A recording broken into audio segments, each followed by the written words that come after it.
Warahmatullahi wabarakatuh. Innal hamdalillah nahmaduhu wa nasta'inuhu wa nastaghfiruh wa nu'minu bihi wa natawakkalu alayh wa na'udzu billahi min shururi anfusina wa min sayyiati a'malina may yahdihillahu fala mudilla lahu wa may yudlil fala hadiya lahu wa ashhadu an la ilaha illallah wahdahu la sharika lahu wa ashhadu anna Muhammadan abduhu wa rasuluhu. கருணையை தன் மீது கடமையாக்கி கொண்ட எல்லாம் வல்ல ஏக இறைவனாகிய சர்வ வல்லமை படைத்த அல்லாஹ்வின் நல்லடியார்களே, கண்ணியமானவர்களே, சத்திய மார்க்கமாம் இஸ்லாத்தை ஏற்றுக்கொண்ட நண்பர்களே, சகோதரர்களே, சகோதரிகளே, இன்றைய தினத்தின் இந்த ஜும்மா உரையிலே ஏக இறைவனாகிய அல்லாஹ்வுடைய வேதமான திருக்குர்ஆனின் போதனைகளாகவும் அல்லாஹ்வுடைய தூதர் ஸல்லல்லாஹு அலைஹி வஸல்லம் அவர்களின் உபதேசங்களாகவும் நாம் அறிந்து கொள்ள இருக்கின்ற செய்தி என்னவென்றால்,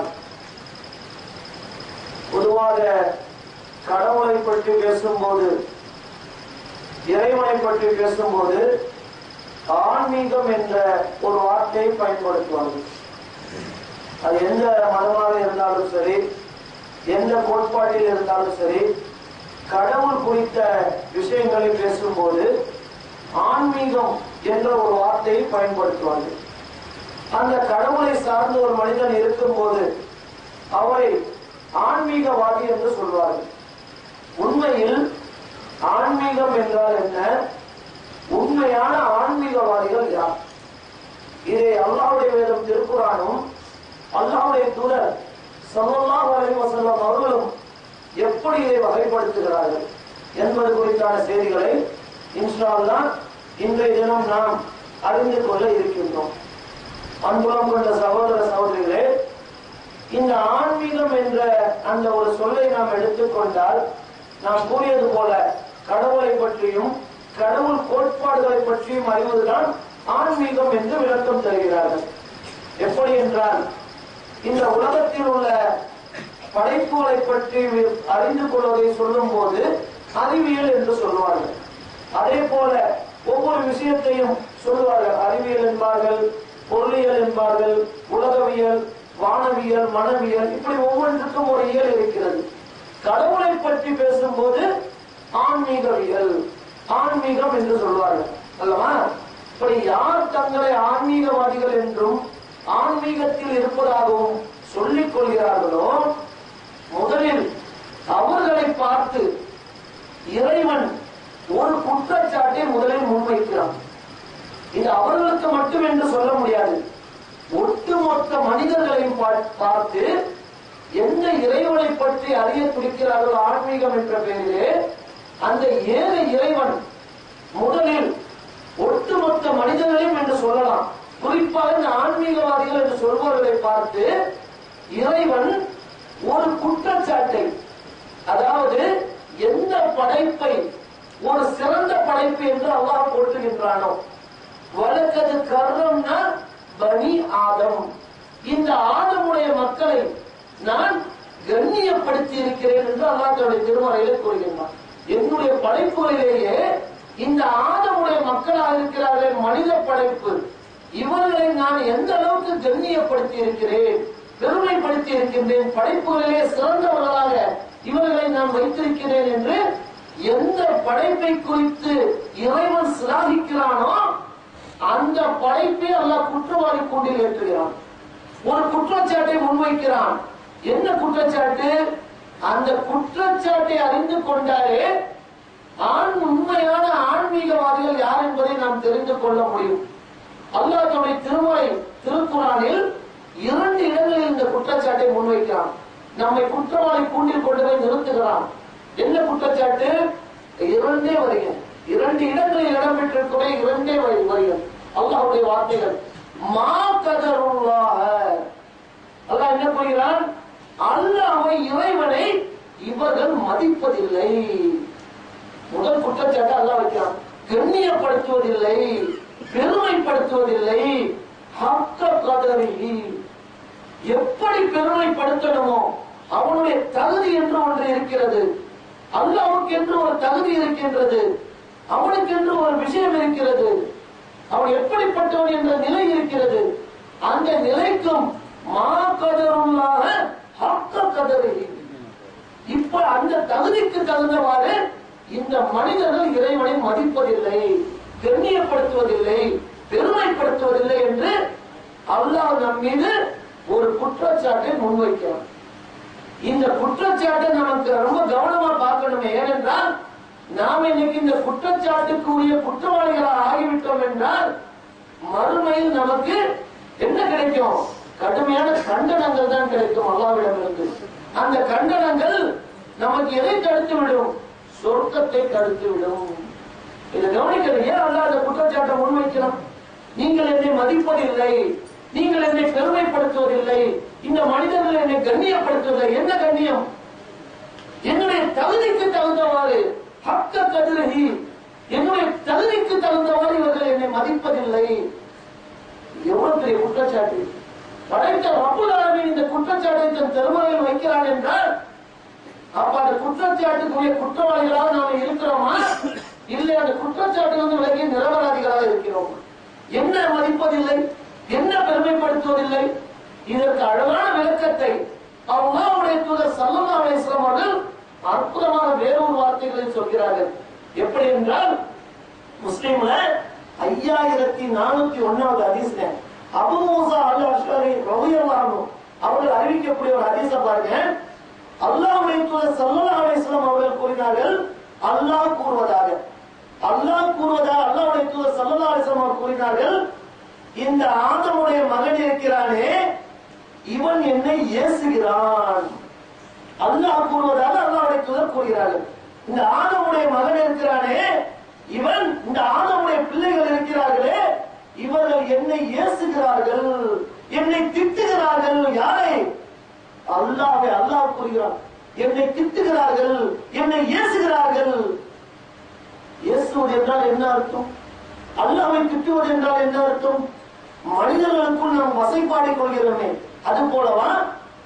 வார்த்தைகளை விட்டு வசைமாறி பொழிந்து கொள்கிறோமே, திட்டிக் கொண்டு ஏசிக்கொண்டு மனிதர்களுக்குள் இப்படிப்பட்ட திட்டாது, இப்படிப்பட்ட வசைப்பாடலா? அதை ரசூலுல்லாஹி ஸல்லல்லாஹு அலைஹி வஸல்லம் அல்லாஹ் கூறுவதை அழகாக கூறுகிறார்கள். என்னை திட்டுவது கேட்கிறார்கள், அல்லாஹ்வை திட்டுவதா, அல்லாஹ்வை ஏசுவதா? அவனை நாங்கள் கண்ணியப்படுத்திக் கொண்டிருக்கிறோமே, அவனை நாங்கள் பெருமைப்படுத்திக் கொண்டிருக்கிறோம். அல்லாஹ்வை திட்டுவது என்றால் என்ன? எதுபோது அல்லாஹ்வுடைய தூதர் ஸல்லல்லாஹு அலைஹி வஸல்லம் சொல்கிறார்கள், அல்லாஹ் கூறுகிறான், என்னை திட்டுவது ஏசுவது என்றால் வார்த்தைகளை கொண்டு வசை மாறி பொழிவது அல்ல. அல்லாஹ்வை திட்டுவது என்ன அர்த்தம்? அல்லாஹ் கூறுகிறான், எனக்கு பிள்ளைகள் இருக்குன்னு இவங்க சொல்றாங்களே, எனக்கு சந்ததிகள் இருக்குன்னு சொல்றாங்களே, எனக்கு மனைவியை கற்பிக்கிறார்களே, எனக்கு குடும்பத்தை கற்பிக்கிறார்களே, இதுதான் என்னை திட்டுவது என்று அல்லாஹ் கூறுகிறான். இதுதான் அல்லாஹ் குர்ஆனிலே சொல்றான். என்னை பெருமைப்படுத்துவதில்லை, என்னை கண்ணியப்படுத்துவதில்லை என்ன அர்த்தம்? இவன் ஆதமுடைய பிள்ளை சொல்கிறான், எனக்கு மனைவி இருக்கு என்று எனக்கு மனைவியை கற்பிக்கிறான். யாரெல்லாம் தன்னை ஆன்மீகவாதிகள் என்று சொல்லிக் கொள்கிறார்களோ அவர்களை பார்த்து அல்லாஹ் வைக்கிறான். எனக்கு சந்ததி இருக்குன்னு சொல்றான், நான் பிள்ளையை பெற்றேன் என்று சொல்கிறான். இதுதான் என்னை திட்டுவது என்று அல்லாஹ் கூறுவதாக சொல்லிவிட்டு அல்லாஹ்வை சொல்கிறார்கள். இந்த மனவேதனைக்குள்ளாக்கும் செய்தியை அல்லாஹ் அந்த செய்தியினால அல்லாஹ்வுக்கு பிள்ளையை கற்பிப்பதற்கிறதே, அல்லாஹ்வுக்கு மனைவியை கற்பிப்பதான் அவனுடைய தகுதிக்கு தகுந்தவாறு மதிப்பதில்லை. அல்லாஹ்வுக்கு மனைவி இருக்க முடியுமா? அல்லாஹ்வுக்கு பிள்ளை இருக்க முடியுமா?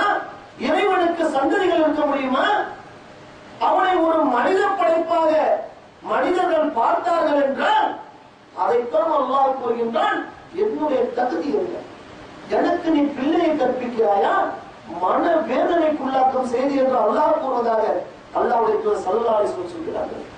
அல்லாஹ் கூறுகிறான், இந்த மன வேதனைக்குள்ளாக்கும் இந்த செய்தியை கேட்டும் பார்த்தும் இவர்களை எல்லாம், இந்த ஆதமுடைய பிள்ளைகளை எல்லாம் நான் தண்டிக்காமல் பொறுமை காப்பவன் அல்லாஹ்வை, வல்லமையும் மாண்புடைய அல்லாஹ்வை தவிர யாரும் இல்லை.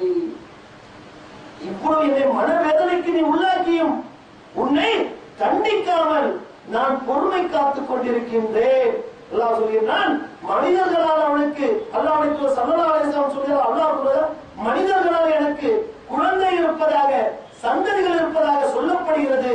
அதன் பிறகும் நான் அவர்களுக்கு உடல் நலத்தையும் தருகிறேன், உணவு வளத்தையும் தந்து கொண்டுதான் இருக்கிறேன். எவ்வளவு அற்புதமான ஒரு செய்திகள். இவன் எனக்கு மனவேதனைக்கு உள்ளாக்கிறான், என்னை எனக்கு மனைவி இருக்கு என்று சொல்கிறான், எனக்கு பிள்ளை இருக்கு என்று சொல்கிறான், எனக்கு சந்ததிகளை கற்பிக்கிறான். இவனை போல ஒரு மனிதனாக என்னை பார்க்கிறான். மனம் வேதனை உள்ளாக்கும் செய்தி இது இருந்தும் இவனுக்கு நான் உடல் நலத்தையும் தந்து கொண்டிருக்கிறேன், உணவையும் தந்து கொண்டிருக்கிறேன். அவன் தான் அல்லாஹ் கருணையாளர், எல்லாம் கருணையாளர். இந்த செய்தியை பார்க்கின்றோம். அப்ப அல்லாஹ்வை திட்டுவதுன்னா என்ன அர்த்தம்? வசை மாறி பொழிவது அல்ல. அவனை திட்டுவது என்றால் நாம் திட்டிக் கொள்வது போல அல்ல. அல்லாஹ்வுக்கு இந்த மனைவி பிள்ளை இருக்குன்னு சொன்னா, அல்லாஹ்வுக்கு சந்ததிகள் உண்டு என்று சொன்னா, இதைத்தான் என்ன சொல்றோம்? இதுதான் இணை வைத்தல் என்பது. இதுதான் இணை வைத்தல் என்பது.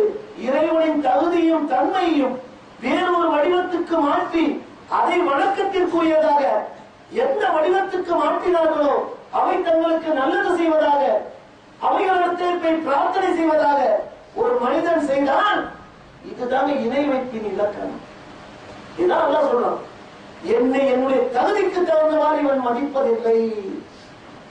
அல்லாஹ் அழகான ஒரு கடுமையான குற்றச்சாட்டை முன்வைக்கிறான். இப்படி செய்யக்கூடியவர்கள் என்ன நினைக்கிறார்கள்? இதில் என்ன தவறு இருக்கிறது? இதில் என்ன தவறு இருக்கிறது? அல்லாஹ் ஒருவன், இறைவன் ஒருவன் தான். இறைவன் ஒருவன் தான். அவனுக்கு பிள்ளைகளையும் மனைவியும் கற்பிப்பதன் காரணம் என்னவென்றால், மனிதர்கள் நல்ல விஷயங்கள் நேர்வழி பெற வேண்டும் என்பதற்காக தான் என்று இவர்கள் சொல்லிக் கொள்கிறார்கள். எப்படி சொல்கிறார்கள்? ஒரு சாரார் சொல்கிறார்கள், இறைவன் ஒருவன் தான், மறுக்கவில்லை. அவன் மனிதர்களுக்கு இங்கே நல்லவைகளை போதிக்க, நல்ல விஷயங்களை சொல்வதற்கு அவதாரங்கள் எடுத்து வருவான். அவதாரங்கள் எடுத்து வருவான். ஒரு மனிதனாக, ஒரு மனித பிறவியாக அவதாரம் எடுத்து வர முடியும். இன்னும் என்னென்ன வடிவத்தில் வேண்டுமானால் வர முடியும். அது மிருகங்கள் வடிவத்தில் கூட இறைவன் வரலாம். இப்படி கோட்பாடு இருக்கிறதா இல்லையா? அப்ப அல்லாஹ்வுக்கு அல்லாஹ்வை இறைவனை அவதாரம் எடுத்து வருவதாக சொல்வது எதற்காக? நாம் நல்ல விஷயங்களை தெரிந்து கொள்ள வேண்டும், நாம் நல்லவனாக வாழ வேண்டும். அதற்குத்தான் இறைவன் பல அவதாரங்கள் எடுத்து வருவான். மனைவியும் கொண்டிருப்பான், அவனுக்கு பிள்ளையும் இருக்கும். இன்னொரு சாரார் என்ன சொல்கிறார்கள்? அல்லாஹ் ஒரு பெண்ணின் வயிற்றில் அல்லாஹ்வுக்கு பிள்ளையாக பிறந்ததாக சொல்கிறார்களா இல்லையா? ஒரு மத கோட்பாடு எப்படி சொல்கிறது? அல்லாஹ் இந்த உலகத்தில் பிள்ளையாக பிறந்தான். அந்த பிள்ளை தன் ரத்தத்தை சிந்தி தன்னை ஒப்பு கொடுத்தது உங்கள் பாவங்களை போக்க. கோட்பாடு இருக்கா இல்லையா? இதைத்தான் அல்லாஹ் சொல்றார், என்னை திட்டிக் கொண்டிருக்கிறீர்கள். எதற்காக சொல்கிறார்கள்? மனிதர்கள் எல்லாம் நல்லவர்களாக இருக்க வேண்டும். இதற்குத்தான் இந்த அவதாரங்கள், இதற்குத்தான் இந்த அல்லாஹ் பிள்ளையாக வருகிறார். இதில் என்ன தவறு என்று கேட்கிறார்கள். இப்படி சொல்லக்கூடியவர்கள் தங்களை நல்லவர்களாக, நற்பண்புகள் உடையவர்களாகவும், சிறந்த ஒழுக்கவாதிகளாகவும், பொறுமை உடையவர்களாகவும், தொண்டுள்ளம் கொண்டவர்களாகவும் இந்த உலகத்தில் வளம் வருவதை பார்க்கிறோமா இல்லையா? இவர்கள் எல்லாம் ஆன்மீகவாதிகள் என்று சொல்லிக் கொள்கிறார்கள். இஸ்லாம் தெளிவா எடுத்து வைக்கிறது. இஸ்லாம் தெளிவாக எடுத்து வைக்கிறது. எப்படி? நீ நல்லவனா கெட்டவனா, ஒழுக்கமானவனா ஒழுக்கமற்றவனா, இது அல்ல இங்க முக்கியம். எல்லாம் எதற்காக இதை எடுத்துக் கொள்கிறார்கள்? சொர்க்கம் பெறுவதற்கு, மறுமையில் இறை திருப்தியை பெறுவதற்காகத்தான் தாங்கள் இது போன்ற விஷயங்களை செய்வதாக சொல்கிறார்கள். மறுமையில் இறப்பிற்கு பிறகு இறை திருப்தியை பெறுவதான், எங்களுக்கு அந்த ராஜ்யம் கிடைக்க வேண்டும் என்றுதான் தாங்கள் இப்படி செய்வதாக சொல்கிறார்கள். ஆனால் இஸ்லாம் முற்றிலும் வேறுபட்டு தெளிவான ஒரு விஷயத்தை கவனியுங்கள். இதான் அடிப்படை, இதுதான் அடிப்படை, இஸ்லாத்தின் அடிப்படை. இணை வைப்பு என்பது எந்த அளவிற்கு படு பாதகமான செயல். இங்கே ஒரு மனிதன் நல்லவனா கெட்டவனா முக்கியம் இல்லைங்க, அவன் ஒழுக்கமானவனா ஒழுக்கமற்றவனா முக்கியம் இல்லை. உலகமே கூடி ஒருவனுக்கு நற்சான்றிதழ் தருகிறது. இவர் தான் சிறந்த மனிதர், ஜென்டில்மேன் கொடுக்குது. நல்ல ஒழுக்கவாதி, நல்ல பெரிய நற்பண்புகள் உடையவர், தொண்டுள்ளம் கொண்டவர், உலகமே கூடி ஒருத்தருக்கு நற்சான்றிதழ் தருகிறது. இது இங்கு தேவையில்லை. இஸ்லாத்தில் என்ன தேவை? அவன் இறைவனை ஏகத்துவப்படுத்த வேண்டும். இறைவனை ஏகத்துவப்படுத்துவதுதான் இங்கே முக்கியமே தவிர நல்லவனா கெட்டவனா என்பது அடுத்ததுதான். இங்கே கடவுள் அவதாரம் எடுத்து வருவதும் பிள்ளையாக பிறப்பதும் நாங்கள் நல்லவர்களாக நாம் மனிதர்கள் நல்லவர்களாக ஆக்குவதற்கு தானே நடக்கிறது என்றால் இங்கே நல்லவனா கெட்டவனா என்பது முக்கியமில்லை. மறுபடியும் பதிவு செய்யுங்கள். இங்கே நல்ல சொர்க்கத்திற்கு செல்வதற்கு ஒரு மனிதன் நல்லவனா கெட்டவனா என்பது முதல் தகுதி அல்ல. எது முதல் தகுதி? அல்லாஹ்வை நீ ஏகத்துவப்படுத்தினாயா அல்லது இணை வைத்தாயா? இதான முதல் நுழைவுச்சி சொர்க்கத்தில். நீ நல்லவனா கெட்டவனா என்று நாம் இருந்த இங்கே வாழ்க்கை சொர்க்கத்தில் அங்கே படித்தரங்களை வேண்டுமானால் பெற்றுத் தரும். சொர்க்கத்தில் தரஜாவை பெற்றுத் தரும். சொர்க்கத்தில் உள்ள நுழையணும்னா முதல் நுழைவுச்சீட்டு அல்லாஹ்வை நீ ஏகத்துவப்படுத்தினாயா அல்லது இணை வைத்தாயா? இதான முதல். நல்லவனா கெட்டவனா என்பது அல்ல, இறைவனை ஏகத்துவப்படுத்த வேண்டும். ஒரு தேர்வு நடக்கிறது. இந்த உலகத்திலே பார்த்தால் மாணவர்களுக்கு ஒரு தேர்வு நடக்கிறது. பரீட்சை ஹால் இருக்கிறது. அங்க போய் எழுதணும்னா என்ன வேணும்? முதல்ல நுழைவுச்சீட்டு வேணும். ஹால் டிக்கெட் தான் உள்ள விடுவாங்க இல்லையா?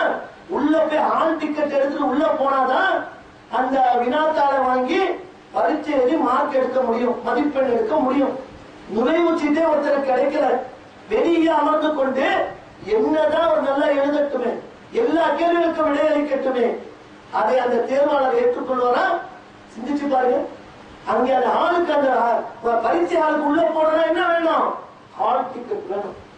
அதே போல சொர்க்கத்தில் நுழைவதற்கு ஹால் டிக்கெட் எது? நல்லவனா கெட்டவனா என்ற சர்டிபிகேட் கிடையாது. அல்லாஹ்வை நீ ஏகத்துவப்படுத்தினாயா அல்லாஹ்வுக்கு மனைவி பிள்ளைகளை கற்பித்தாயா? இதுதான் முதல் தகுதி. எது வேணும்? ஒவ்வொருவரும் புரிந்து கொள்ள வேண்டும். அல்லாஹ்வை நாம் ஏகத்துவப்படுத்தினோமா அல்லது நம்மிடத்திலே இணை வைத்தலின் சாயல் எங்காவது இருக்கிறதா? இதை கவனிக்கணுங்க. இது இல்லாமல் நிச்சயமாக ஒருத்தர் சொர்க்கத்திற்கு அடியெடுத்து வைத்து விட முடியாது. இது சரியாக இருக்கிறது. ஒரு இடத்திலே ஒருத்தர் பல தீமைகளை இந்த உலகத்திலே செய்கிறார், பல பாவச்செயல்களை செய்கிறார். ஆனால் அவரிடத்திலே ஏகத்துவம் இருக்கிறது. அல்லாஹ்வை ஏகத்துவப்படுத்தி வாழ்கிறார். எந்த ஒரு நிலையிலும் அவரிடத்திலே இணை வைப்பின் சாயல் இல்லை. ஆனால் அவரிடத்திலே சில பாவமான காரியங்கள் இருந்து விடுகிறது. இவரின் நிலை என்ன? அல்லாஹ் நாடும் வரை நரகத்தில் போட்டுவிட்டு என்றாவது ஒரு நாளாவது இவர் சொர்க்கத்திற்கு செல்லலாம், அல்லது அல்லாஹ் கருணையாளன் மன்னித்தாலும் மன்னிக்கலாம். இந்த அடிப்படையை புரிந்து கொள்ள வேண்டும். நல்லவனா கெட்டவனா என்பது அல்ல முக்கியம். அல்லாஹ்வை ஏகத்துவப்படுத்தினாயா? அற்புதமான ஒரு செய்தியை பாருங்க. ரொம்ப கவனமாக புரிந்து கொண்டு நடைமுறைப்படுத்த வேண்டிய ஒரு ஹதீஸ். இத கொஞ்சம் பேசுகிறாலும் சைத்தான் உள்ளே புகுந்து விடுவான். அதனால்தான் இந்த ஹதீஸை நாம் அறிவிக்கும் போது இந்த முன்னாள் இந்த பீடிகையை போட்டு விடுவோம். காரணம், இந்த ஹதீஸை சரியாக புரிந்து கொள்ள வேண்டும். சட்டை தவறினாலும் கரணம் தப்பினால் மரணம் என்பது போல் கொஞ்சம் இந்த ஹதீஸை நீங்கள் தவறாக விளங்கிக் கொண்டால் சைத்தான் உள்ளே புகுந்து விடுவான். இறுதி காலத்தில் ரசூலுல்லாஹி ஸல்லல்லாஹு அலைஹி வஸல்லம் அவர்கள் ஒரு நாள் இரவு நேரத்தில் மதீனாவில் இருந்து அந்த புறநகர் பகுதிக்கு, மதீனாவின் அந்த பக்கத்தில் உள்ள புறநகர் பகுதிக்கு, மலைப்பாறைகள் நிறைந்த பகுதிக்கு ஒரு நாள் இரவு நடுநிசி நேரம் சென்று கொண்டிருக்கிறார்கள் மதீனாவில். அப்பொழுது யாருமற்ற நேரம். அவர்கள் செல்வதை அபூதர் ரலியல்லாஹு அன்ஹு அவர்கள் பார்க்கிறார்கள். அந்த இருட்டிலே தெரிகிறது அல்லாஹ்வுடைய தூதர் சென்று கொண்டிருக்கிறார்கள். அபூதர் ரலியல்லாஹு அன்ஹு அவர்கள் பார்க்கிறார்கள். அல்லாஹ்வுடைய தூதர் தனியாக செல்கிறார்களே என்று மெதுவாக அவர்களை பின்தொடர்ந்து செல்கிறார்கள். அபூதர் ரலியல்லாஹு அன்ஹு சிறிது தூரம் போனவுடன் தன் பின்னால் யாரோ ஒரு தரவும் கேட்டு அல்லாஹ்வுடைய தூதர் கேட்கிறார்கள், என் பின்னால் வருவது யார்? அபூதரா? அறிந்து கொள்கிறார்கள். அபூதர், ஆமா அல்லாஹ்வுடைய தூதரை, நான் தான் கேட்கிறேன். இந்த இரவில் எங்கே சென்று கொள்கிறார் அல்லாஹ்வுடைய தூதர்? அபூதரே, என்னை பின்தொடர்ந்து வாருங்கள். அழைத்துக் கொண்டு மதீனாவில் ஒரு புறநகர் பகுதிக்கு செல்கிறார்கள். அந்த மலைப்பாறைகள் நிறைந்த பகுதி. ஒரு மலைப்பாறையின் பின்னே ரசூலுல்லாஹ் செல்லும் போது அபூதரிடத்தை சொல்கிறார்கள், அபூதரே, நீங்கள் இங்கே இருங்கள், நான் சொல்லும் வரை வரக்கூடாது. எதுவும் பெற்றோர் இங்கே இருங்கள் என்று அல்லாஹ்வுடைய அந்த பாறைக்கு பின்னே சொல்கிறார்கள். அபூபக்கர் அறிவிக்கிறார், சற்று நேரம் அல்லாஹ்வுடைய யாரிடத்தில் பேசுவது போல எனக்கு கேட்டது, உரையாடல் கேட்டது. சற்று நேரத்தில் அல்லாஹ்வுடைய திரும்பி வந்தார்கள். திரும்பி வந்தால் நான் கேட்டது, அல்லாஹ்வுடைய உங்களிடம் உரையாடியது யார் என்று கேட்கும் போது அல்லாஹ்வுக்கு சொன்னார்கள், ஜிப்ரீல் வந்திருந்தார், வானவர் வந்திருந்தார், அவருடன் தான் நான் பேசினேன். ஒரு சுப செய்தியை அவர் அறிவித்தார் என்னிடத்தில், ஒரு சுப செய்தியை என்னிடத்தில் அறிவித்தார். என்ன என்று கேட்கும் போது அல்லாஹ்வுக்கு சொல்கிறார்கள், என்னுடைய சமுதாயத்தில் யார் அல்லாஹ்வுக்கு எதையும் இணையாக்காமல் இணை வைப்பின் சாயலே இல்லாமல் எவர் ஒருவர் மரணிக்கிறாரோ அவருக்கு சொர்க்கத்தில் நுழையாமல் இருக்க மாட்டார்கள். கண்டிப்பாக சொர்க்கத்தில் நுழைந்து விடுவார். சொர்க்கத்தில் நுழைவார் என்று சொல்லும் போது அபூபக்கர் ரலியல்லாஹு அன்ஹு சொல்கிறார்கள், அறிவிக்கிறார்கள், நான் இதை சொன்னவுடன் அல்லாஹ்வுடைய தூதரிடத்தில் கேட்டேன், அல்லாஹ்வுடைய தூதரே, அல்லாஹ்வுக்கு எதையும் இணையாக்காமல் கலிமத்து தவ்ஹீதை சொன்னாலே, லா இலாஹ இல்லல்லாஹ் முஹம்மதுர் ரசூலுல்லாஹ் என்று சொன்னாலே ஒருத்தர் சொர்க்கம் போய் விடுவாரா? ஆம், போய் விடுவார். அப்போது நான் கேட்டேன், அவன் விபச்சாரத்தில் ஈடுபட்டாலுமா? அல்லாஹ்வுக்கு சொன்னார்கள், ஆம், விபச்சாரத்தில் ஈடுபட்டாலும். அவர் திருடினாலுமா? ஆம், அவர் திருடினாலும் அவர் சொர்க்கம் நுழைவதற்கான வாய்ப்பு கிடைக்கிறது. இந்த ஹதீஸை நாம் என்று அல்லாஹ்வுடைய சொன்னார்கள் என்று அபூபக்கர் அறிவிக்கக்கூடிய ஹதீஸை நாம பார்க்கிறோம். இந்த ஹதீஸை பொறுத்தவரை எவ்வளவு கவனமா இருக்கும். அப்போ விபச்சாரம் கூட நம்ம புரியலாமா? திருட்டு கூட செய்யலாமா? இந்த நிலையை எடுத்துவிடக்கூடாது. எதற்காக சொல்லப்படுகிறது? ஏனென்றால் நாம் சொன்ன அந்த இதுவரை சொன்ன செய்தியின் சாராம்சம் இதுதான். நல்லவனா கெட்டவனா என்பது இங்கு முக்கியம் அல்ல. அதற்காக விபச்சாரம் செய்யலாம் என்று எடுத்துக்கொள்ளக் கூடாது. ஏனென்றால் விபச்சாரத்திற்கு என்ன கடுமையான தண்டனை என்பதை எத்தனையோ குர்ஆன் வசனங்கள் ஹதீஸ்கள் இருக்கின்றன. எத்தனையோ திருட்டிற்கு எவ்வளவு கடுமையான தண்டனை, மறுமையில் என்ன நிலை என்று, விபச்சாரம் செய்தவனின் மறுமையில் நிலை என்ன கடுமையான வேதனை என்பது இதுவிட கடுமையான ஹதீஸ்கள் எல்லாம் இருக்கின்றன. இது விபச்சாரத்திற்கோ திருட்டுக்கோ பாவச் செயலுக்கோ தரப்பட்ட அனுமதி அல்ல, புரிந்து கொள்ள வேண்டும். இது தரப்பட்ட அனுமதி அல்ல. எதற்காக இது இந்த செய்தியாளர் சொல்கிறார்கள்? நீ நல்லவனா கெட்டவனா என்பது இங்கே முக்கியம் அல்ல. அல்லாஹ்வை ஏகத்துவப்படுத்தினாயா? அஷ்ஹது அல்லா இலாஹ இல்லல்லாஹ் அஷ்ஹது அன்ன முஹம்மதர் ரசூலுல்லாஹ், இந்த நீ மொழிந்த அந்த கலிமாவிற்கு நீ நியாயம் செய்தாயா? இதனை சரியாக இருந்தாயா? இதுதான் முக்கியம்.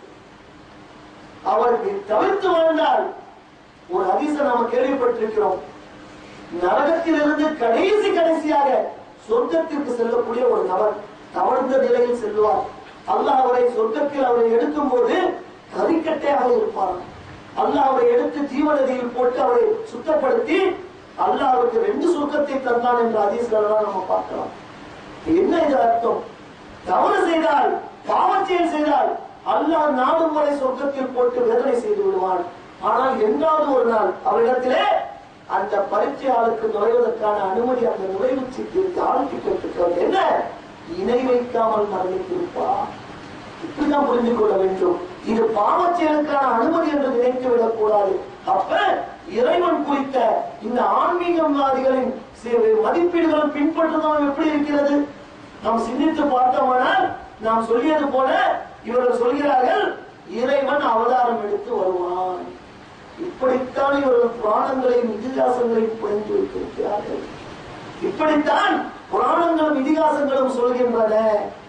இறைவன் ஒரு பெண்ணின் வயத்தில் மகனாக வந்து பிறப்பான் என்று ஒரு சாராரின் வேதம் சொல்கிறது.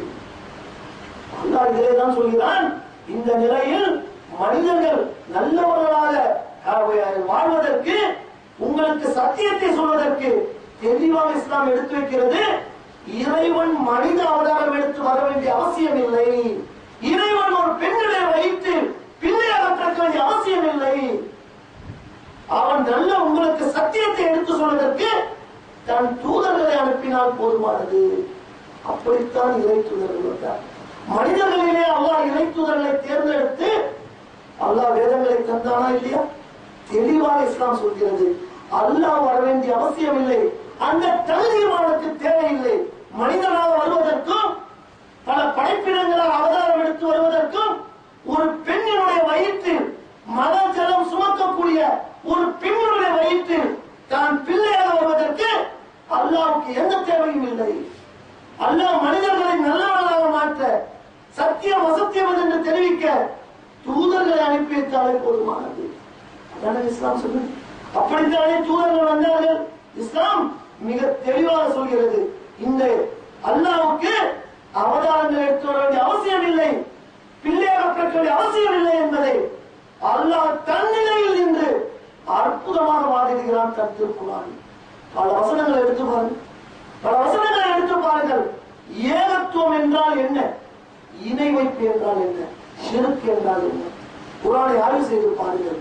வசனங்களை அதன் நுண்ணிய கருத்தில் புரிந்து கொள்ள பாருங்கள். தெளிவாக அல்லாஹ் தன் தரப்பில் நின்று வாதாடுகிறான். அல்லாஹ்வுக்காக யாரும் வாதாடவில்லை, எனக்கு அந்த தேவை இல்லை என்பதை அல்லாஹ் தன் தரப்பில் நின்று வாதாடுகிறான். வகால அல்லாஹ், அல்லாஹ் கூறுகின்றான், லா தத்தஹிது இலாஹைன் இஸ்னைன், ஒன்றுக்கு அதிகமான இரண்டு கடவுள்களை கற்பனை செய்யாதீர்கள். அல்லாஹ் தன் திருமறையிலே 16வது அத்தியாயத்திலே 51வது வசனத்திலே கூறுகிறான், லா தத்தஹிது இலாஹைன் இஸ்னைன், ஒன்றுக்கு அதிகமான கடவுள்களை கற்பனை செய்யாதீர்கள். இன்னமா ஹுவ இலாஹும் வாஹிது, வணக்கத்திற்கு உங்கள் இறைவன் அல்லாஹ் மட்டுமே. இப்படி அல்லாஹ் தன் தரப்பில் நின்று வாதாடுகிறார்.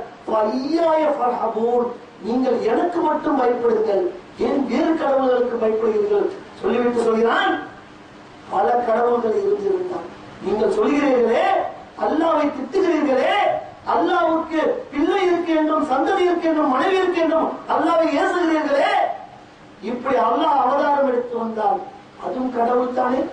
அல்லாஹ் ஒரு பெண்ணின் வயிற்றில் குழந்தையாக பிறந்தால் அதையும் கடவுள் என்றுதானே சொல்கிறார்கள். அப்ப எத்தனை எத்தனை கடவுள். மனித அவதாரம் எடுத்து வந்தால் மனிதனுக்கான பலவீனம் இருக்குமா இல்லையா? அதை எல்லாம் அழகாக தன் தரப்பில் நின்று வாதாடுகிறான். லவ்கான ஃபீஹிமா ஆலிஹத்துன் இல்லல்லாஹ், வானங்களிலும் பூமியிலும் அல்லாஹ்வை தவிர வேறு கடவுள்கள் இருந்திருந்தால், கவனிங்கள் வசனத்தை, வானங்களிலும் பூமியிலும் அல்லாஹ்வை தவிர வேறு கடவுள்கள் இருந்திருந்தால் லஃபஸததா, அவை இரண்டும் ஒன்றை ஒன்று அடித்துக் கொண்டு என்றைக்கு அழிந்து கொண்டிருக்கும். சிந்திக்க வேண்டும். உங்கள் மனிதர்களுக்குள்ளேயே வல்லமை படைத்தவர்கள் 2 பேர் இருந்தால் அடித்துக் கொண்டு சாகிறீர்களா இல்லையா? இறைவன் என்பவன் எப்படி வல்லமை உடனாக இருப்பான்? சிந்திக்க வேண்டிய வசனம். ஒன்றுக்கு மேற்பட்ட கடவுள்கள் இருந்திருந்தால் அவை இரண்டும் ஒன்றை ஒன்று அடித்துக் கொண்டு என்றைக்கு அழிந்திருக்கும். நீங்கள் வர்ணிக்கும் கற்பனை செய்யும் இத்தனை தன்மைகளிலிருந்து அர்ஷின் அதிபதியாகிய அல்லாஹ் மிக பரிசுத்தமானவர். என்னப்பா பேசுகிறீர்கள், என்ன பேசுகிறீர்கள்? அல்லாஹ்வுக்கு இணையாக வேறு வேறு கடவுள்களா இருந்திருந்தால் அவை அடித்துக் கொண்டு என்றைக்கு அழிந்து போயிருக்கும். நீங்கள் கற்பனையில் செய்கின்ற, நீங்கள் வருவிக்கின்ற இத்தகைய விஷயங்களிலிருந்து அர்ஷுடைய அதிபதி அல்லாஹ் மிக பரிசுத்தமானவர். இப்படி பல கடவுள்கள் இருந்திருந்தால், பல கடவுள்கள் இருந்திருந்தால் என்ன நடந்திருக்கும் தெரியுமா? மத்த வலது, அல்லாஹ் தனக்கு பிள்ளைகளை சந்ததிகளை ஏற்படுத்திக் கொள்ளவில்லை. அல்லாஹ்வுக்கு பிள்ளைகள் இருக்குன்னா அதுவும் கடவுள் தான். கடவுளுக்கு பிள்ளை எப்படி இருக்கிறோம்? மனிதனுக்கு பிள்ளை போலதான் மனிதன் போல கடவுளுக்கு பிள்ளை இருந்தால் அதுவும் கடவுளா இல்லையா? இப்படி பல பிள்ளைகள் இருந்தால் அவையும் பல கடவுள்களா இல்லையா? அல்லாஹ் சொல்கிறான், மத்த அல்லாஹ் தனக்கு பிள்ளைகளை சந்ததிகளை ஏற்படுத்திக் கொள்ளவே இல்லை. அவனுடன் வேறு எந்த கடவுளும் இல்லை. அவ்வாறு இருந்திருந்தால் ஒவ்வொரு கடவுளும் தான் படைத்தவற்றுடன் தனித்தனியாக ஒரு ராஜாங்கம் அமைத்திருப்பார்கள், தனித்தனியாக ஒரு குரூப்பாக இருந்திருப்பார்கள். சொல்லிட்டு அல்லாஹ் சொன்னார், ஒருவரை ஒருவர் மிகைத்திருப்பார்கள். சுப்ஹானல்லாஹி அம்மா யஸிஃபூன். இந்த நிலைகளை விட்டெல்லாம் அல்லாஹ் பரிசுத்தமானவன். கடவுளை விட்டு கொள்கையை விட்டலாம். அல்லாஹ் பரிசுத்தமானவன். அற்புதமான ஒரு உதாரணத்தை சொல்றான். உங்களில் இருந்தே உதாரணம் உங்களுக்கு இல்லையா? உங்கள் வாழ்க்கையில் இருந்தே உதாரணம் இல்லையா? எப்படி ஒரு பல கடவுள்கள் பல அதிகாரங்களை கொண்டு இருக்க முடியும்? உதாரணத்தும் மசலன் அல்லாஹ் உங்களுக்கு ஒரு உதாரணத்தை கூறுகின்றான். மின் அன்புசிக்கும் உங்களில் இருந்தே, உங்கள் வாழ்க்கையில் இருந்தே அல்லாஹ் ஒரு உதாரணத்தை உங்களுக்கு கூறுகின்றான். ஹல்லக்கும் இம்மா மலக்கத்து ஐமானுக்கும் மின் சுரகாஅ ஈமா ரஸக்னாக்கும். உங்களுக்கு செல்வங்கள் இருக்கிறது, வீடு வாசல் நிலவளங்கள் இருக்கிறது, எத்தனை சொத்துக்களை உங்களுக்கு அல்லாஹ் பொருளாதாரத்தை தந்திருக்கிறான். அதற்கு நீங்கள் சொந்தக்காரர்களாக இருக்கிறீர்களே. இப்படி இருக்கக்கூடிய நீங்கள், உங்களிடத்திலே ஒரு அடிமை இருக்கிறார், ஒரு வேலையாளர் இருக்கிறார். அவருக்கு உங்களுடைய இந்த சொத்திலிருந்து பங்கு தருவீர்களா? எவ்வளவு அழகா கேட்கலாம். கொடுத்து விடுவீர்களா? உங்களுக்கு உள்ள அந்த சொத்து பொருளாதாரத்திலிருந்து நான் உங்களுக்கு வழங்கிவிட்டேன். பங்காளிகளாக உங்களுக்கு அடிமைகள் யாராவது இருக்கிறார்களா? அதில் நீங்களும் அவர்களும் சரிசமமாக இருப்பீர்களா? தகாபூனவும் ககைபத்திக்கும் அன்புசக்கும். நீங்கள் உங்களுக்கிடையே பயந்து கொள்வது போல் உங்கள் வேலையாளுக்கு பயப்படுவீர்களா? சிந்தித்து அழகா சொல்றான். அவங்க உங்க சொத்துல பங்கு கொடுப்பியா? நீ உங்களுடைய வீடு நிலவரத்துல அவனுக்கு நீ சொத்து பங்கு கொடுப்பாயா?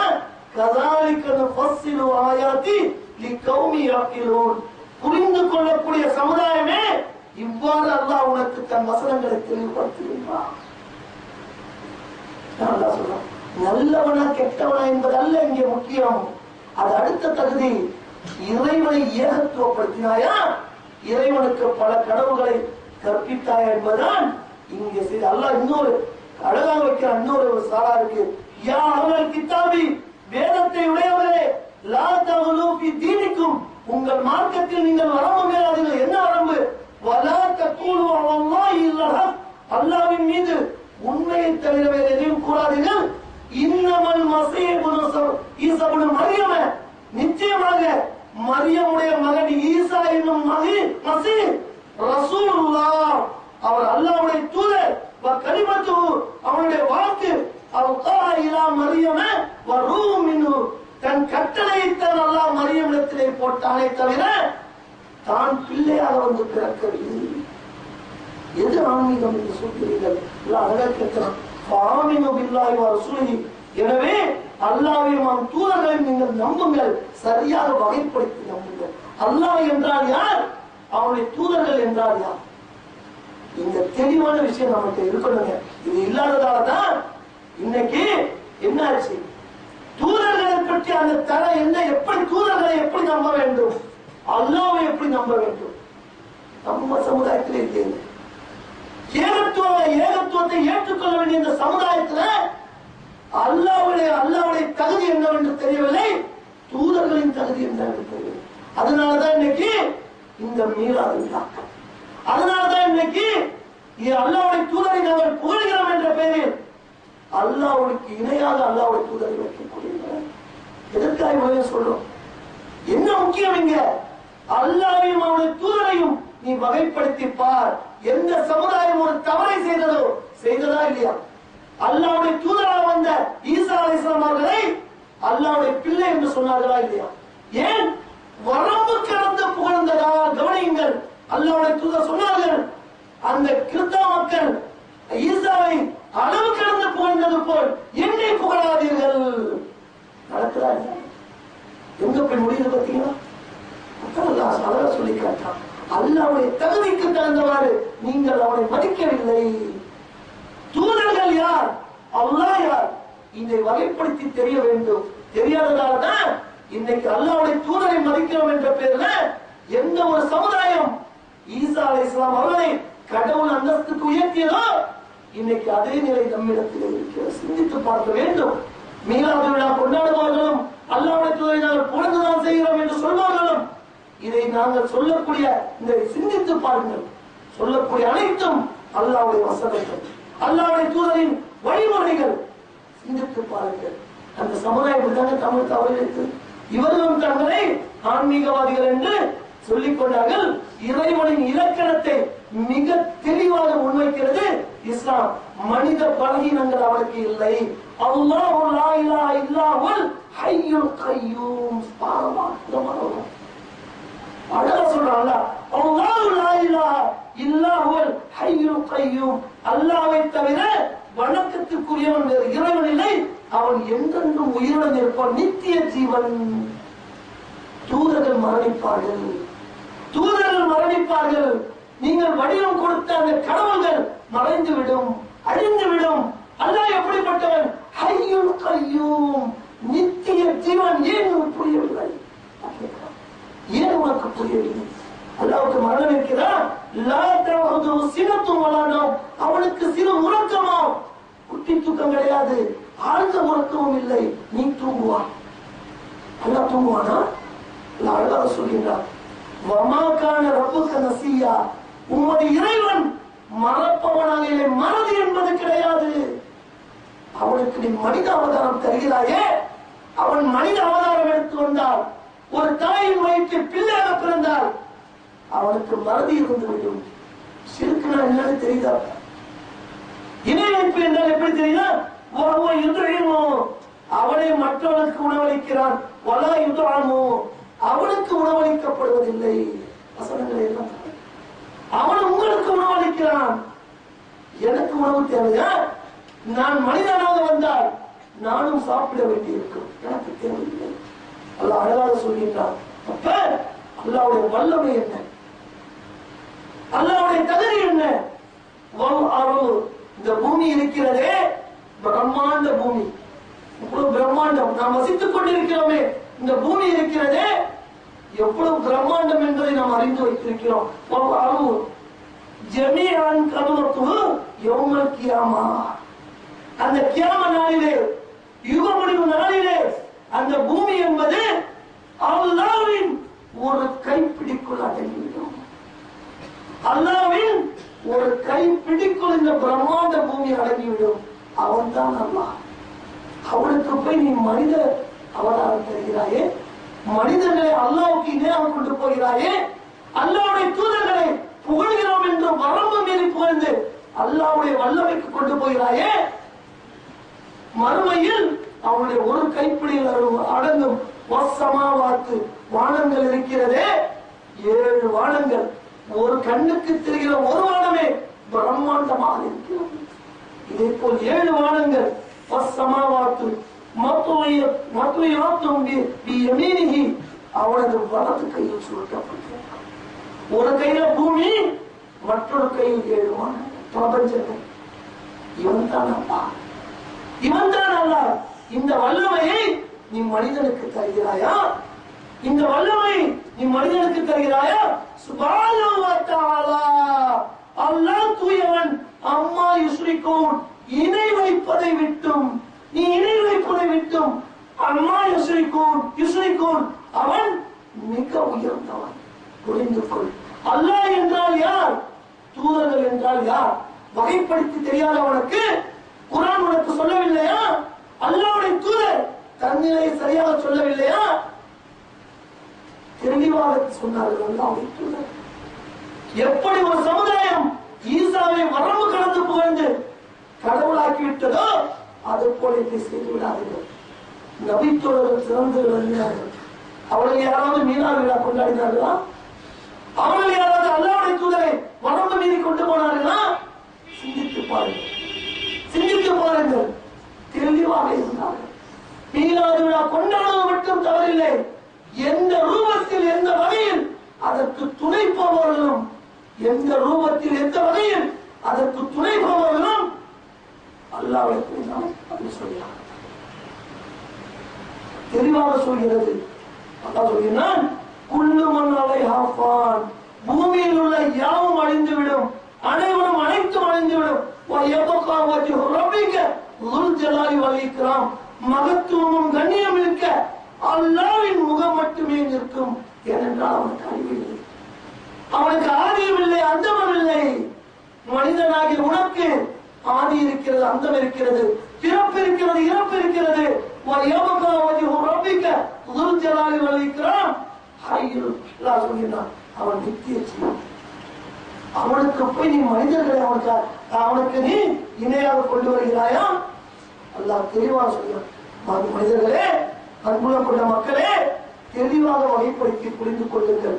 அல்லாஹ் என்பவன் யார், அவனுடைய தூதர்கள் என்பவன் யார். இதுதான் நாளைக்கு சுத்தத்துல முடிச்சிருக்கோம். நல்லவனா கெட்டவனா அல்ல. இன்னைக்கு நாம் 4 பேரிடத்திலே நல்ல பேர் எடுக்க நல்ல சில காரியங்களை செஞ்சோம்னா இது இங்க தேவையில்லை. அல்லாஹ்வை ஏகத்துவப்படுத்தினாயா? இதுதான் இஸ்லாம் வட்டிக்கூடிய. சரி, உண்மையில் ஆன்மீகம் என்றால் என்ன? உண்மையான ஆன்மீகவாதிகள் யார்?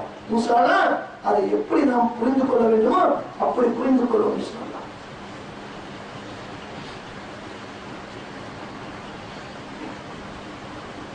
அல்ஹம்துலில்லாஹ் வஸ்ஸலாத்து வஸ்ஸலாமு அலா ரசூலினா முஹம்மதின் வ அலா ஆலிஹி வ ஸஹ்பிஹி அஜ்மஈன்.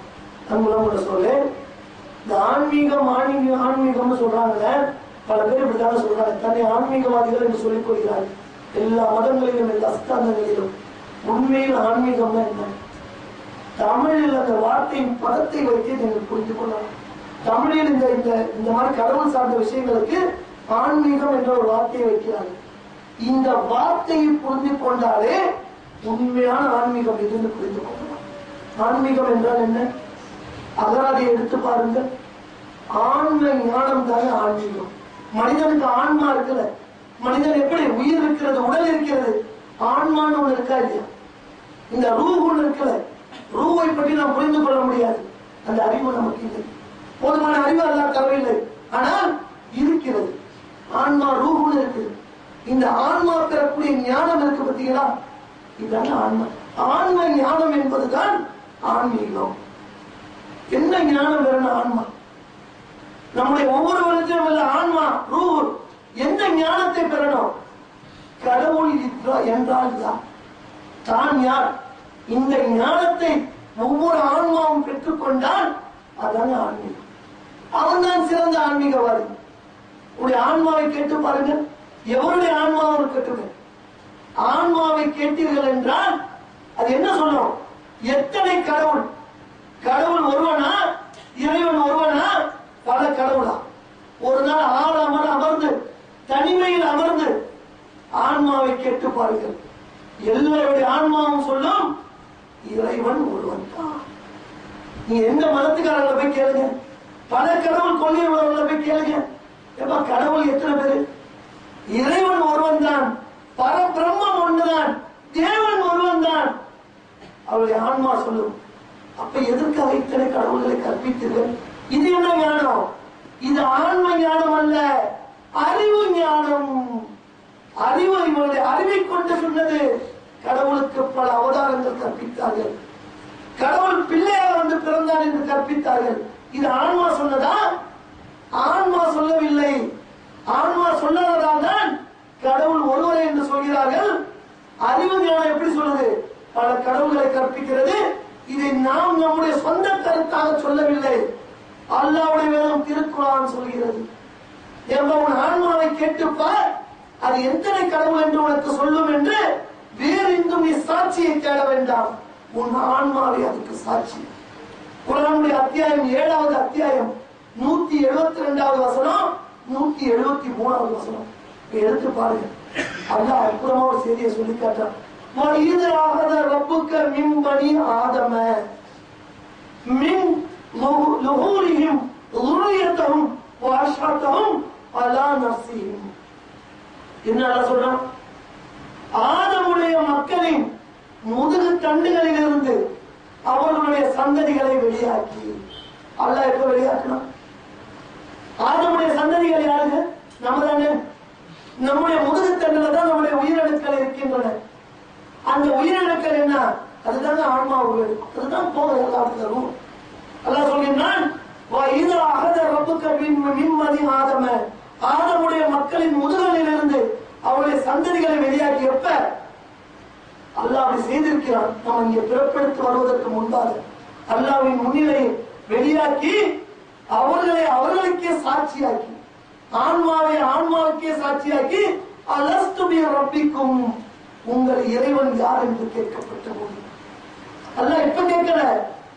நம்முடைய அந்த ஆதமுடைய மக்களின் நம்மளை அல்ல வெளியேற்றினாலே, அப்ப வெளியேற்றி அல்லாஹ் கேட்டிருக்கான், அலஸ்து பி ரப்பிக்கும், நான் உங்கள் இறைவன் அல்லவா என்று கேட்டு உங்களிடத்தே உடன்படிக்கை எடுத்திருக்கிறேன். ஒவ்வொரு மனை முஸ்லிம்களிடத்திலே மட்டுமல்ல, ஆதமுடைய மக்கள் அனைவரிடத்திலும் அல்லாஹ் என்ன செய்திருக்கிறான்? நாம் இந்த உலகத்தில் பிறந்து வருவதற்கு முன்பே நம்முடைய ஆன்மாக்களை எடுத்து உயிரணுக்களை எடுத்து அல்லாஹ் கேட்டுக்கிறான், நான் தானப்பா உன்னுடைய ரப்பு. நாம சொன்னோம் ஆம் ஆம் காலு பலா ஷாஹிதுனா, யா அல்லாஹ் நீதான் எங்களுடைய ஒரே இறைவன் என்று சொல்லி உடன்படிக்கை எடுத்திருக்கிறேன். நாளை மறுமையில் அல்லாஹ் அந்த உலகத்துல நாம எல்லாம் வாழ்ந்துட்டு திருப்பி மரணித்தவுடன் மறுமை வாழ்க்கை இருக்குல்ல, அல்லாஹ் விசாரிப்பான்ல. அல்லாஹ் அழகா சொல்றான், நாளைக்கு மறுமையில் உன்னை விசாரிக்கும் போது நீ என்னிடத்திலே சொல்லக்கூடாது. என்ன சொல்லக்கூடாது? யா அல்லாஹ் உன்னிடத்திலே உடன்படிக்கை எடுத்துக்கொண்டு நான் வந்தேன். இந்த உலகத்தில் எங்கள் முன்னோர்களை பின்பற்றியதால் நாங்கள் கவனமற்று இருந்து விட்டோம் என்று சொல்லியும் முன்னோர்கள் மீது நீ பழி போடாமல் இருக்கவும் உன்னிடத்திலே நான் உடன்படிக்கை ஞாபகம் இல்ல. எப்ப வரும்? மறுமையில வரும். அல்ல அழகா சொல்லி காட்டான். அப்ப நம்முடைய ஆன்மா சொல்கிறது ஒரே இறைவன் என்றுதான். இதற்கு அற்புதமான ஒரு விஷயத்தை பாருங்க. ரசூலுல்லாஹி ஸல்லல்லாஹு அலைஹி வஸல்லம் எவருடைய ஆன்மாவாக இருந்தாலும் சரி, அவர் இணை வைப்பில் இருந்தாலும் சரி, சிலை கடவுளை வணங்கினாலும் சரி, ஒவ்வொருவருடைய ஆன்மாவும் அல்லாஹ் ஒருவனே என்றுதான் சொல்லு, அவனுக்குத்தான் சஜிதா செய்யும் என்பதை அற்புதமான ஒரு சம்பவத்தில் புரிந்திருக்கிறார். அல்லாஹ்வுடைய தூதர் ஸல்லல்லாஹு அலைஹி வஸல்லம் அவர்கள் மதீனாவிலே மக்காவிலே ஆரம்ப காலகட்டத்தில் காபத்துல்லா முன் என்று தொழுகிறார்கள். ஆரம்ப காலகட்டம் கடுமையான எதிர்ப்பு. தொழும்போது அவர்கள் ஒரு அத்தியாயத்தை ஓதுகிறார், சூரத்துன் நஜ்ம். இந்த அத்தியாயம் இருக்கிறது குர்ஆனிலே சஜிதா வசனம். கவனிங்கள், இந்த வசனத்தை ரொம்ப கவனிங்க. அத்தியாயத்தை நாம் பல பேர் அறிந்து வைத்திருக்கவில்லை. இந்த சூரத்துன் நஜ்ம் அத்தியாயம் இருக்கிறது. இந்த அத்தியாயத்துக்கு என்ன சிறப்பு? சஜிதாவுடைய வசனங்கள் உள்ள சில அத்தியாயங்கள்ல இந்த அந்நஜ்ம் அத்தியாயம். இதை ஓதும் போது நாம சஜிதா செய்யணும். இந்த வசனத்தை குர்ஆன்ல ஓதும் போது நாம சஜிதா செய்யணும். அதுல ஒரு அத்தியாயம் தான் சூரத்துன் நஜ்ம். இந்த அத்தியாயத்தை ஓதி அல்லாஹ்வுடைய தொழுகிறார். காபத்துல்லா முன்னின்று தொழுகிறார். இவர்கள் தொழுகையை தடுப்பதற்காக அபூஜஹல் கூட்டம், அபூஜஹல் மக்கள் எல்லாம், அவனுடைய மக்கள் எல்லாம் காபாவை சுற்றி நிற்கிறாங்க கூட்டம். அபூஜஹலும் முன்னின்று நிற்கிறான், அவனும் அவனுடைய கூட்டம் எதிர்ப்பாளர்கள். அதெல்லாம் அல்லாஹ்வுடைய தெரியாது. அப்படின்னு மெய் மறந்து ஓதுகிறார்கள். அந்த வசனத்துல வந்து அவர் ஆய்த்து உள்ளாட்ட லாத் என்ற உங்கள் பெண் கடவுளை பார்த்தீர்களா? ஏனென்றால் அபூஜஹலுக்கும் அரபி தெரியும், அவனும் பாண்டித்யம் மிக்கவன் தான், அவனுடைய கூட்டத்திற்கும் தெரியும்.